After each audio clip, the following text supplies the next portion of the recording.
台湾精神健康基金会今日是发布2023年全国10大精神健康新闻事件。卫书表示，有真侪精神疾病拢是甲脑的退化有关系。好民众若是该看医生的时阵，都要紧去看医生。另外，这10条新闻内底有一半拢是甲少年人是有关系。有医师嘛讲，这和咱科技发达甲生活经济有关系。各民众爱加出门来行打，参加团体活动。卫福部自去年8月推动少年族群3届免费心理咨询的服务，台北、台中等县市正紧就满额，这嘛显示民众伫咧心理健康方面正需要专业的帮助。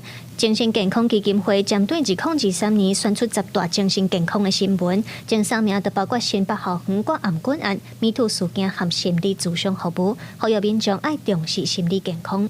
若讲较失意啦、烦恼啦、无如意的代志，都会发生足强的脑的功能的变化。所以这个记者这个发表来讲，咱有选出10条这个种种的精神健康有关系较重要的新闻，来做一个迄个出发点啦，来讲咱的精神免会当有较健壮的平时去培养，免来做。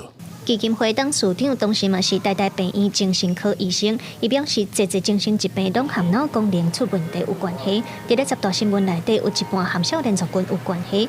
有医生就指出讲，现代生活因为科技发达，生活节奏紧张，现实生活的社交活动若个严重的时阵，对精神健康嘛较无好。医生鼓励民众加出门行踏，参加团体活动。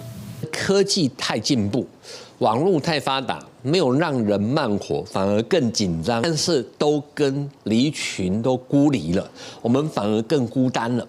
那我们呼吁大家呢，其实比如说你可以多参与所谓的有团体性的学习活动，比如说担任志工，比如就参加精神健康相关的活动。精神健康基金会建议民众，当其有身心困扰的时阵，唔通惊歹势，唔敢看医生，也是去做心理咨询。基金会嘛呼吁政府应该爱加强精神健康的宣导推广，让社会会当用正面的态度看待有需要的民众，才会愿意积极接受专业的帮助。记者卢尚如、郑俊尧台北报道。